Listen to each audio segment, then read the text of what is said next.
Hello again, chemistry YouTubers. This is just a short video to go over your day 6 homework on page 15 of your packet. So just gonna go over the homework answers real quick, check your work, but this is what I checked at the beginning of the period. Make sure you really know how to calculate these correctly and to show your work. Alright, we're using the same equation on each of these. Alright, and the first thing I'll say is if this homework didn't make sense to you, or you just don't know how I got to any of these answers, then you need to go ahead and stop this video right now and go back to the day 6 notes that I posted yesterday and rewatch that video where I worked through the 2 example problems on the bottom of this page, on page 14. Alright, so assuming you got your homework done and you were able to get some answers, then go ahead and check your work here. If you haven't already paused the video and checked, go ahead and do that now. Just a couple of things I'll point out. Number 1 is exactly like the 2 examples on page 14 that were in the last video. So you were given a mass, 2 temperatures, a final temperature and an initial temperature, and a specific heat. So when you're given 2 temperatures, you always subtract the final temperature minus the initial temperature. Alright, so in this case 75 minus 23.5 is going to give you your temperature difference, 51.5, and this is what we plug in for delta T in our formula. Alright, now I actually made a little bit of a mistake here. It's not really a mistake, but I just did it in I swapped the order of my temperature difference and my specific heat, so you probably wrote it the other way. Mathematically, it makes no difference. You can multiply numbers in any order. You still get the same answer. Not true if you divide, but fortunately we're multiplying. So this is this first answer here is what you get in your calculator if you just multiply these 3 together. And then this is the answer you need to round to get the correct number of sig figs. So remember, we always go by the fewest number of sig figs. So this thing had 4, right? This had 3. This temperature had 3, and this had 4. So we're going to have 3 sig figs in the answer. So the third sig fig is the 7, right? That rounds up to 108,000 because of the 700 after it, right? So that rounds up to 108, and then you replace the other numbers with just zeros because you still need the placeholders there. All right, so that's going to be your final answer. Make sure you have a unit. I know it's joules because my specific heat was given in joules per gram degree Celsius, so I used capital J for my unit of heat. Okay, 2 is a little different because they don't give you 2 temperatures. I had a couple of people ask me yesterday, well, what do I do here? I don't know. What do I subtract? You don't subtract anything because you are told that you're going to change the temperature of 200 grams of copper, so you know that's your mass, by 23.4 degrees Celsius. You don't have an initial and a final, so you don't know what either of the 2 temperatures were that you started or ended with, but you know that it went up. You're going to assume it went up. It didn't really tell you, but let's just assume it goes up by 23.4 degrees. So I don't need to subtract anything. I'm just going to directly use this number for my delta T in my equation. So I plug in, there's my mass, there's my specific heat, and then I just plug this number straight in. I don't have to subtract anything since I wasn't given initial or final temperature. There's the raw answer you get if you punch these 3 in the calculator, 1,799.928. For sig figs, I checked this has 4, this has 3, this has 4. So I would want to use 3 sig figs in my answer. So I count to the third sig fig, which is the 17, it's the 9 there, right? So I need to round that up. Okay, so it's 1,799.9. I need to round that up to, well, it's a 10, so the 7 rounds up to an 8, so it's 1,800 joules. Now this is a little ambiguous because we wanted to show 3 sig figs in the answer, but because of the way it rounded, it only looks like there's 2 sig figs.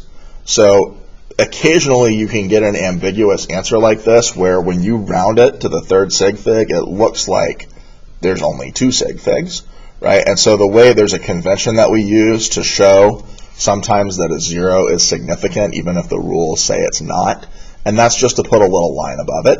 You don't have to know that for a test or anything. We're not going to give you stuff like that, but just in the future, in case you take physics or engineering or something in college and you see lines over zeros, that's what they mean. It's just to show you that zero is significant because you want that many sig figs in your answer, but it looks odd.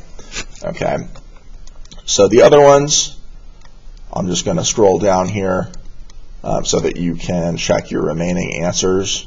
All right, number 3, you should have got 179 after you rounded it, 3 sig figs. Okay, it's the same. It tells you the temperature is going to raise by 40 degrees, so there's no subtracting. You just plug that straight in for delta T, right? Multiply your mass, your specific heat. There you go. Okay, so, and it rounds to 179 because you want 3 sig figs. For number 4, okay, this time they do tell you 2 temperatures, and you really have to make sure you always subtract the second temperature minus the first one. This is your final, this is your initial. So our water this time is cooling instead of heating. So notice when you subtract 23 minus 70, you get negative 47 degrees. Our temperature is getting colder. So I need to plug that negative 47 in for my delta T. My other 2 numbers are just my mass and my specific heat. So I multiply those 3. It's a pretty big number. It's negative 294,972. I should only have 2 sig figs in the answer because 1,500 with no decimals, that's 2 sig figs. So I take the second significant figure, which is the 9, and that rounds down since the 4 is after it, so it rounds down to negative 290,000 joules. Everything else just drops to 0 because those are placeholders. Okay. Number 5, you end up rounding it to exactly 100 joules, right? It's straightforward. You just plug in your mass, your specific heat. Temperature is going up by 76, so you just put 76 in for delta T, and boom, you get 99.56. Now the thing is, again, it should have 2 sig figs. Why? Because my temperature only had 2. Always go by the fewest of your givens.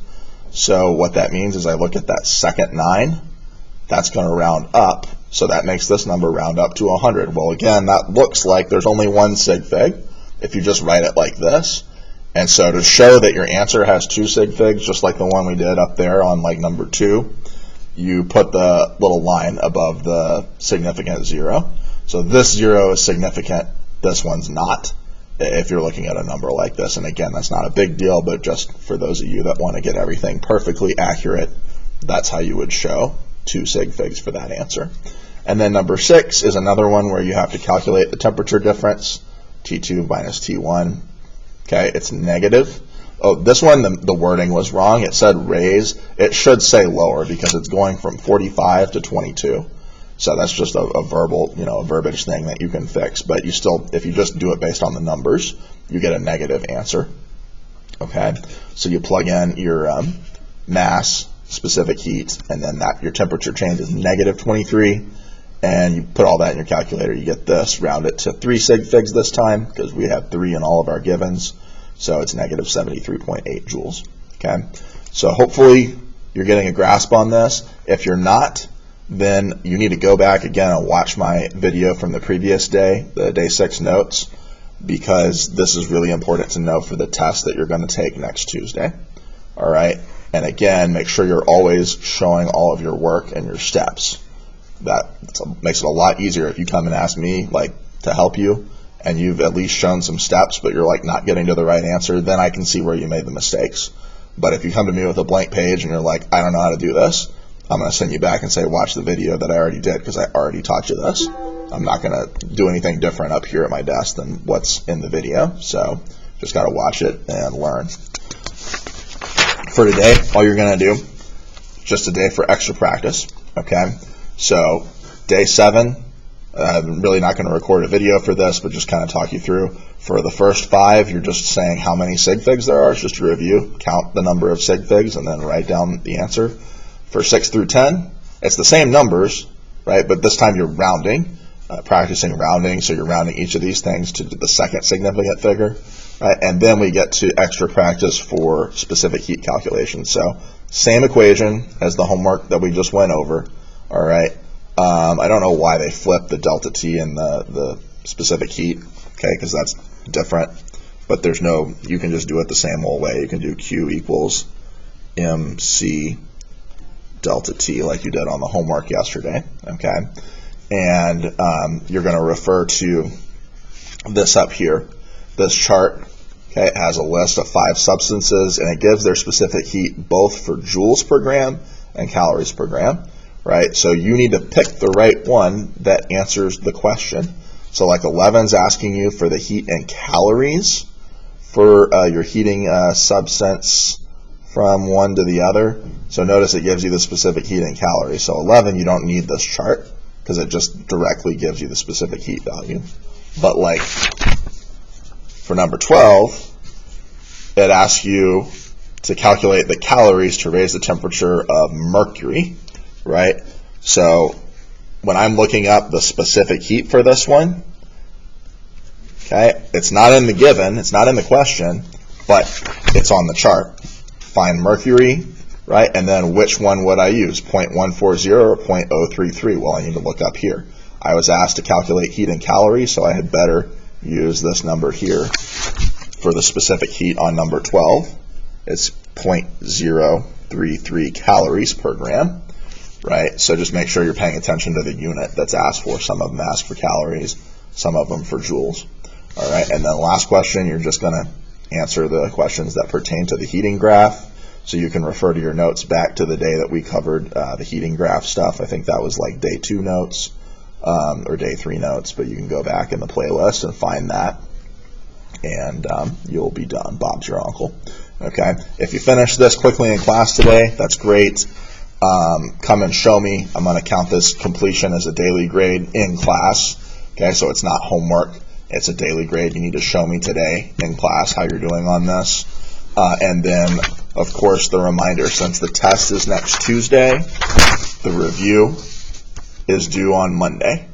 All right, so there's not a homework assignment over the weekend. This is optional. But again, this is worth 5 points on the test. And you got to have it to me on Monday. If you aren't here Monday, remember the rules, okay? I got to have this on Monday. So if you're not here, you take a picture of each page with your name on it that I can see in the picture, and then you message me that thing on Canvas before the end of the school day on Monday, or it just doesn't count. Sorry, that's the way it works because I send the answer key right out at 2:30 on Monday to everybody. So once I've sent that key out, it's too late. Okay, don't come to me crying on Tuesday saying, "Oh, I wasn't here." All right, not gonna be moved by your tears. Anyways, thanks for watching, and good luck studying for your test. And have a fun weekend this weekend with homecoming and all that's going on. All right, so I'll catch you next time.